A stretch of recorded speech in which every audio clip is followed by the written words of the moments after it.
Perkenalkan, nama saya Aaron dari 11 IPA 2. Hari ini saya akan mempresentasikan tentang PKWU, tugas yang diberikan Sudung, yang berjudul jangan jual apa yang dapat dibuat, tapi buatlah apa yang dapat dijual.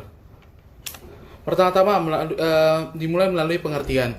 Pengertian prinsip jangan menjual apa yang dapat dibuat, tapi buatlah apa yang dapat dijual merupakan sebuah prinsip bisnis yang menekankan pentingnya fokus pada menciptakan produk atau layanan yang memiliki permintaan pasar yang tinggi daripada hanya berfokus pada kemampuan internal dalam membuat sesuatu. Secara mudahnya, buatlah barang-barang yang sedang tren di pasaran. Masuk bagian 2 yaitu ciri-ciri. Ciri-ciri seseorang yang melakukan prinsip tersebut yaitu harus memiliki riset pasar yang cermat. Artinya untuk mengidentifikasi kebutuhan dan keinginan pelanggan sesuai dengan pasar yang sedang tren. Yang kedua, responsif terhadap perubahan pasar. Siap untuk menyesuaikan produk atau layanan mereka agar tetap relevan dan sesuai perubahan tren dan permintaan. Ketiga, pengenalan nilai tambah. Harus diapresiasi oleh pelanggan sehingga mereka cenderung membeli produk atau layanan. Yang keempat, inovasi produk. Mencakup penggunaan teknologi baru atau fitur belum ada, cara baru yang memenuhi kebutuhan pelanggan. Kelima, keterlibatan pelanggaran. Harus mendengarkan umpan balik dan masukan dari pelanggan sehingga produk yang dihasilkan benar-benar sesuai kebutuhan. Yang ketiga, masuk ke prinsip dari jangan menjual apa yang dapat dijual, tapi buatlah apa yang dapat dijual. Memiliki 6 prinsip, yaitu 1. Prinsip pertama yaitu fokus pada permintaan pasar. Kedua, berfokus pada nilai tambah.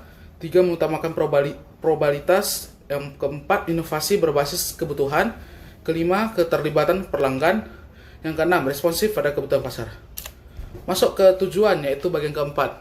Tujuan dilakukan pernyataan ini adalah untuk memastikan bahwa bisnis atau usaha yang dijalankan oleh kita memiliki permintaan yang kuat di pasar dan menciptakan produk atau layanan diinginkan oleh konsumen, maka peluang sukses dalam bisnis akan lebih tinggi. Yang kelima, masuk ke dalam bagian manfaat. Manfaat dari penerapan prinsip ini adalah kesempatan untuk mencapai keberhasilan dalam bisnis.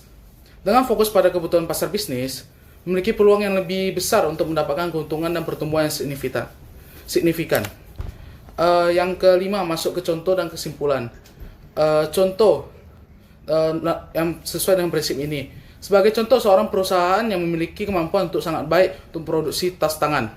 Namun jika dengan tas tangan, permintaan terhadap tas tangan menurun, maka pengusaha tersebut menciptakan produk baru yang sesuai dengan tren atau kebutuhan pasar saat ini. Misalnya dengan merancang tas Russell yang sedang populer.